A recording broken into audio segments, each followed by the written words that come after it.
Halo Sobat Milenial and Gen Z, ketemu lagi di POV Times di tanggal 21 April. Bertepatan dengan Hari Kartini, saya mengucapkan selamat Hari Kartini untuk perempuan-perempuan hebat di Indonesia. Di POV Times kali ini kami akan membahas dua isu yang sedang ramai diperbincangkan bersama pemimpin redaksi Mbak Uni Lubis yang saat ini sedang perjalanan menuju ke Amerika Serikat. Halo Mbak Uni. Mbak Uni, kita akan membahas dua tema. Yang pertama mengenai makan bergizi gratis, lalu yang kedua mengenai kelanjutan kasus penyiraman air keras terhadap aktivis Kontras. Kita ke tema yang pertama terlebih dahulu, Mbak. Makan bergizi gratis atau MBG ini kan sudah berjalan 1,5 tahun. Tapi masalah-masalah mendasar seperti mengenai makanan basi, keracunan ini masih muncul. Nah, POV dari IDN Times atau POV Times seperti apa, Mbak? Ya, apa kabar Sobat Milenial and Gen Z? Ketemu lagi dan kali ini namanya sedang situasi darurat. Jadi ini lewat rekaman video, saya sedang dalam perjalanan ke Amerika Serikat untuk sebuah konferensi. Dan ini transit di Haneda Airport di Jepang.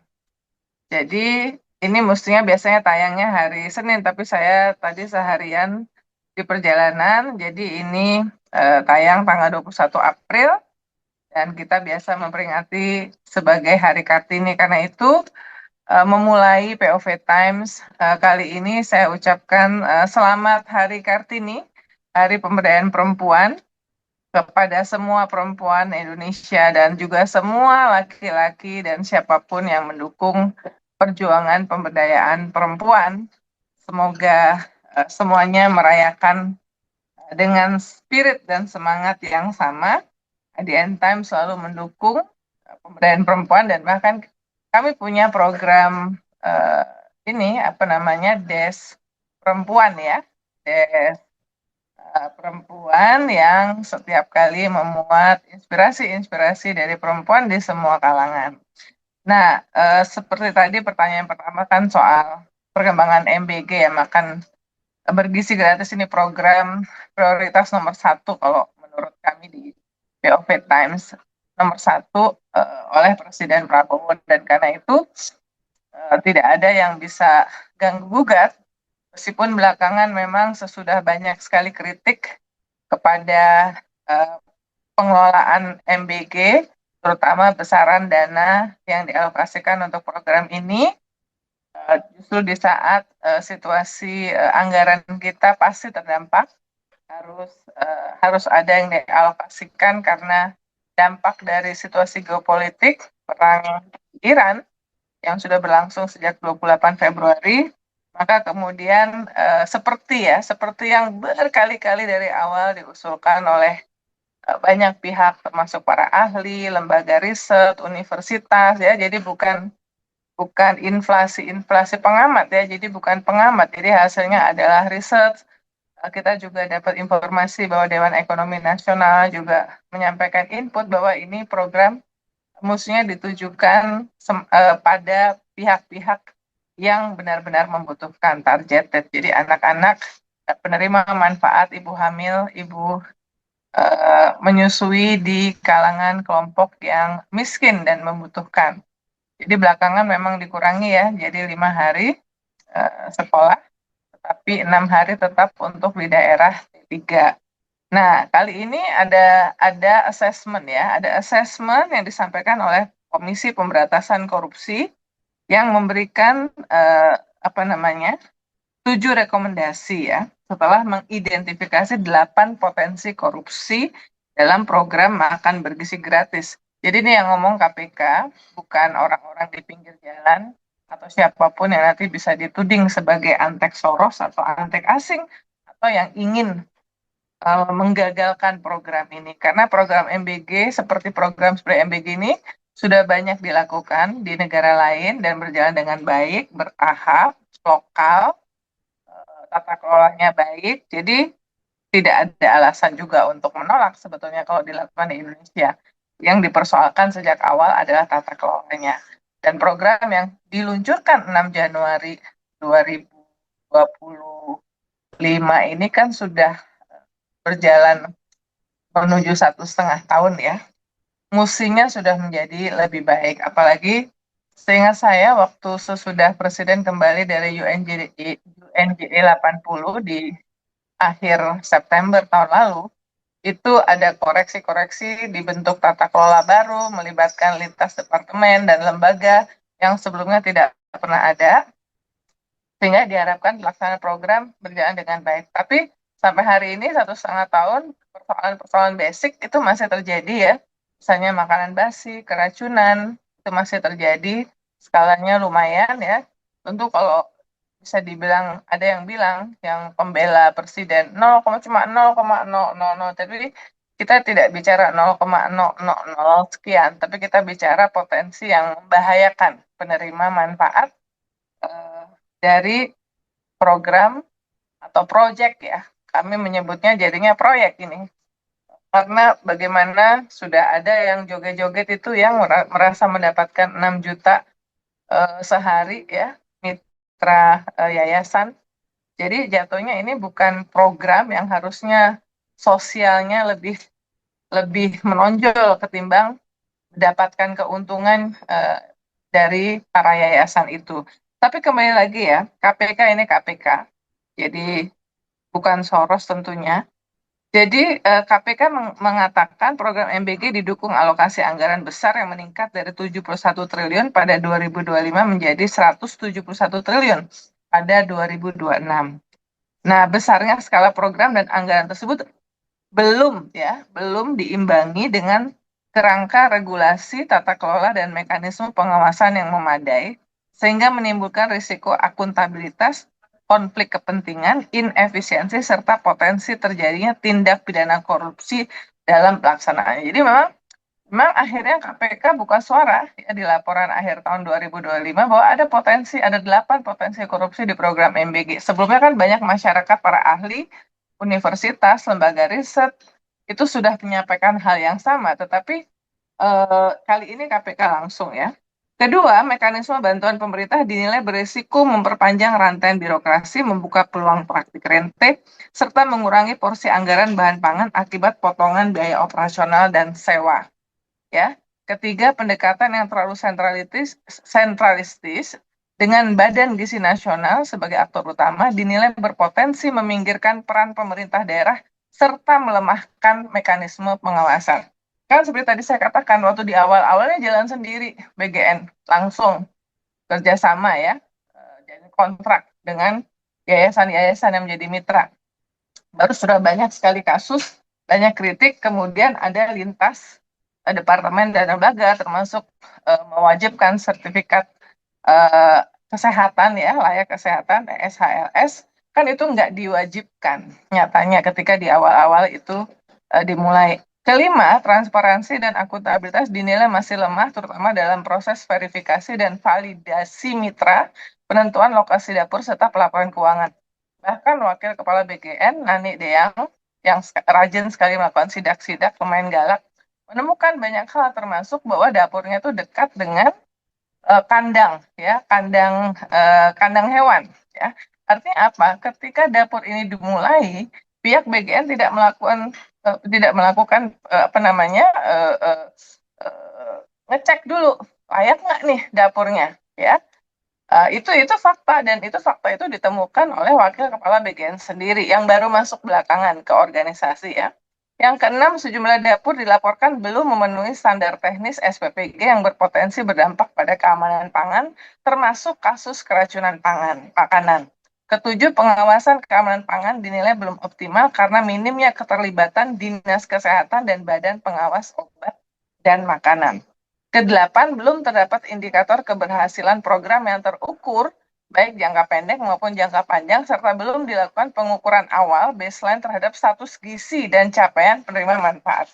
Saya ingat ya, Pak Dadan ini, Kepala BGN, itu salah satu dari orang yang membuat pilot project MBG di Warung Kiara, jauh sebelum Presiden Prabowo dilantik sebagai presiden. Karena kan Pak Dadan ini kan ada di tim sesnya ya, dan itu sudah berjalan lebih dari 7 bulan. Artinya sebetulnya kalau memang yang mengelola kepala BGN ini adalah orang yang sebetulnya pernah menjalankan pilot project, harusnya dia bisa menjalankan program MBG ini dengan lebih baik karena sudah ada pilot project-nya. Dan itu hanya bisa dilakukan kalau MBG ini dilakukan secara bertahap. Jadi tidak langsung mau puluhan juta gitu ya. Jadi tapi ya yang terjadi adalah sedemikian. Padahal targetnya setahun pertama kan tadinya 82,9 juta. Sekarang mungkin 61 atau 62 juta. Nah, jadi ada usulan-usulan dari KPK ya, termasuk yang tadi berdasarkan potensi itu ya. Rekomendasinya adalah penyusunan regulasi pelaksanaan MBG yang komprehensif dan mengikat minimal tingkat peraturan presiden guna mengatur perencanaan, pelaksanaan pengawasan, serta pembagian lintas kementerian, lembaga, dan pemerintahan daerah. Kemudian peninjauan kembali mekanisme bantuan pemerintah, termasuk struktur biaya, dan lain-lain ya. Karena apa? Karena belakangan kan justru beberapa pihak membongkar biaya pengadaan-pengadaan yang justru banyak yang tidak langsung ke makanan ya. Misalnya kepala SPPG dipesenin motor listrik dan segala macam. Jadi mudah-mudahan dengan identifikasi dari KPK, lembaga independen berdasarkan undang-undang, pemerintah terutama Presiden Prabowo mau mendengar dan melakukan evaluasi yang menyeluruh signifikan eh, termasuk misalnya adalah mengembalikan MBG ini ditujukan hanya kepada pihak-pihak atau penerimaan manfaat yang benar-benar memerlukan sehingga tidak kemudian malah menimbulkan masalah baru dari makanan-makanan yang tidak dimakan oleh siswa yang merasa bahwa makanan yang diterima lewat program MBG ini kurang kurang layak dibandingkan yang dimakan sehari-hari. Jadi perlu evaluasi penyelenggaraan MBG. Baik, Mbak. Lalu yang kedua, ini mengenai kelanjutan kasus penyiraman air keras yang dilakukan kepada aktivis Kontras Andri Yunus, menuai kritik karena sejauh ini ditangani oleh peradilan militer, dan informasinya, keempat pelaku ini mengaku motivasinya karena dendam pribadi. Bagaimana Mbak POV Times dari kasus ini? Nah, ini menarik ya. Jadi sekitar 4 hari yang lalu ya, 16 April, auditor militer itu menyerahkan berkas ke peradilan militer. Dan ini tentu saja diprotes oleh civil society karena peristiwa penyiraman air keras kepada aktivis Kontras Andri Yunus yang menyebabkan 20% dari penglihatannya hilang, itu kok jadinya seperti ini. Pertama ya diharapkan bahwa sebetulnya ada peradilan proses penyelidikan yang terbuka terhadap kasus ini yang pelakunya ada 4 yang sekarang statusnya terdakwa itu kan semuanya adalah bagian dari detasemen markas Badan Intelijen Strategis. Kasus ini bahkan membuat Kepala BAIS mengundurkan diri, ini bintang 3 ya.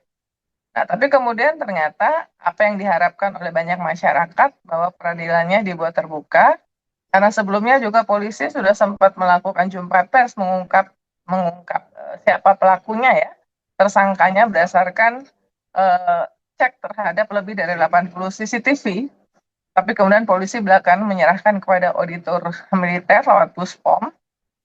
Nah, ini keinginan untuk peradilan yang terbuka itu sejauh ini tidak bisa dilakukan ya. Bahkan yang akan lakukan adalah peradilan militer. Hasil di auditor militer mengatakan bahwa keempatnya mengaku melakukan hal itu terhadap Andri Yunus karena dendam pribadi, hal yang sulit dipercaya oleh akal sehat, akal kewarasan dari publik. Apa alasannya punya dendam pribadi ya? Karena sempat beredar ya, tapi ini belum bisa dikonfirmasikan bahwa mereka ikut mengawal proses konsinyir di Hotel Fairmont pada saat RUU TNI itu dibahas, dan pada saat itu Andri Yunus beserta beberapa aktivis menerobos masuk ke dalam menyatakan protesnya atas pembahasan RUU TNI yang dianggap tidak transparan, tidak terbuka kepada publik. Apakah itu misalnya alasannya? Tapi ini belum semuanya dibuka. Dan transparansi ini makin sulit ya diharapkan karena ya itu tadi ternyata keinginan masyarakat dan termasuk ahli-ahli ya, bahkan ahli-ahli hukum yang sangat senior, Profesor Mahfud, semuanya menyarankan agar ini di peradilan sipil karena kejadiannya adalah di wilayah sipil dan bahkan sebetulnya bisa dilakukan lewat peradilan koneksitas. Tapi semua pandangan dari ahli, bukan pengamat ya, ahli-ahli itu tidak didengar dan prosesnya tetap dilakukan lewat peradilan militer yang notabene ini adalah lebih tertutup. Dan apakah akan terungkap motif dendam pribadi itu seperti apa? Karena itu sejak awal ya, makanya saya mengapresiasi ketika pertemuan dengan beberapa pengamat dan ada jurnalis, termasuk Najwa Shihab tanggal 17 17 Maret atau April ya, 17 Maret ya, di Hambalang. Najwa menanyakan soal itu dan menanyakan apakah Presiden bersedia untuk membentuk tim investigasi independen dan untuk kasus ini ya, kasus penyiraman air keras.